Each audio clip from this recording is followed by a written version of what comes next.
Hey everyone, welcome back to the channel. Today, let's talk about the Kiive channel strips. We're going to compare the Squick strip, the Kstrip, and Infuse. Infuse is built more for bus processing, but since it has similar functions to the other two, we'll include it in this comparison. Today is all about showcasing the strengths of each plugin so you have a better idea of which channel strip would be best for you and your workflow. So let's get into it. First, let's take a look at Squick. When we first open it up, you can see that there's only a handful of controls for each section, some only having an on and off toggle and a single adjustment knob. Squick is a channel strip built for speed. It has limited options in order to help you focus on the overall shape and feeling of individual tracks. For instance, when we look at the EQ section, there are only two knobs, a low and a high gain knob. Initially, they're set to shelves and you can change them to bells by pressing the bell button. The EQ frequencies are fixed and the bands are fairly broad in either shelf or bell mode, so they're mostly for shaping a signal rather than trying to fix problem areas. Looking at the compressor, it's a single knob with fixed settings at a 5 millisecond attack, 300 millisecond release, and a ratio of 4:1. This gives you a pretty good all-around setting for compression on most signals. You'll also have the sidechain knob filter to filter out any low end that's going to make your compressor pump too much or muddy up your mix.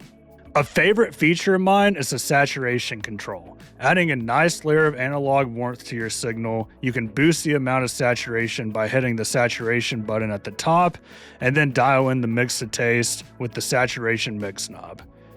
This plugin is built to go on everything. We made this plugin so it's as versatile as possible, so no matter what you throw it on, it'll have a good use. So who's this for? Considering the price and the features, beginning mixers looking to get into a simple channel strip would get a lot of use out of this. If you're looking to just get more experience with channel strips in general, especially if you haven't mixed with channel strips all that often in your workflow. For experienced mixers, if you're looking for a workflow plugin that lives on your template and gets you 40 to 50% there in just a few moves, this is it. Let's move on to Kstrip. Kstrip is almost unassuming when you look at it, but it packs so much into a single user interface. Like any good channel strip, it features EQ, saturation, compression, gating, transient shaping, and stereo width controls. This is where it really starts to stand apart from Squick strip though. It has the S modules, which are a similar flavor to Squick, but it also has two additional variations of each main module, giving you additional console styles for each section.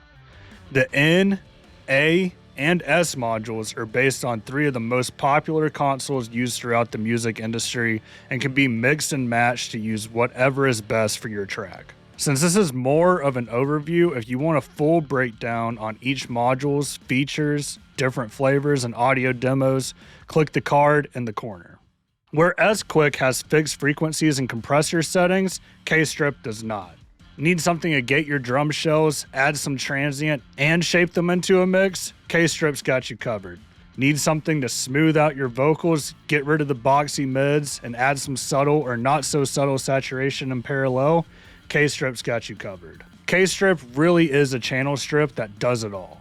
If you're a beginner looking to get into something with more utility than Squick, Kstrip is definitely the way to go as you'll get far more options with this plugin.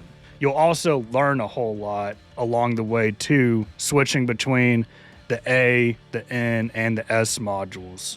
Experienced mixers will find a flexible new channel strip that allows for more possibilities than a lot of other channel strips on the market. Now, moving on to Infuse.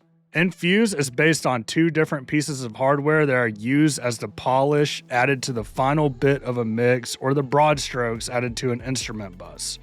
You could absolutely use Kstrip on a mix bus and get some great results, but Infuse was built to specialize as a bus processor and has easily been our most sought after plugin since its release last year. Compared to Kstrip, Infuse has similar functionality. It has a modular signal chain that can be rearranged by clicking the arrows in the top bar, and it includes sections like EQ, saturation, compression, and stereo width. Similar to Kstrip, each module can be switched between the N and F flavors by clicking the toggle at the top, so you can mix and match each module's flavors to suit whatever you need in the moment. Where Kstrip has a ton of flexibility, we actually take a little bit of a step back with the Infuse. For instance, we go back to having only a high and low band on EQ with the frequency selector and gain knob for each. The reason for this is Infuse was made for creating broad strokes, to pull out the best of what's already there rather than fix problems at the track level. Now, what are some of my favorite uses for Infuse? The saturation module. I really love the N style saturation as well as the F style saturation. You'll find the N to be a little bit more smooth and easygoing, and you'll find the F to be a little bit more aggressive. So depending on what genre you're working with that day, you can shoot out both saturation units to see which one is best suited for the job. Infuse is a great plugin for finishing a mix or adding polish to instrument buses. Therefore, beginners looking for their first bus processor that can take care of the majority of mastering their songs with a single plugin are going to get a lot of mileage out of Infuse. Also, experienced mixers looking to get that last 10 or 15% out of their mix, or looking for an additional flavor of saturation to add to the mix bus are going to love this plugin. All right, everyone, that's it for today. Thanks for checking out the video, and hopefully this helped you figure out which plugin is right for you. Thanks for watching. We'll see you in the next video.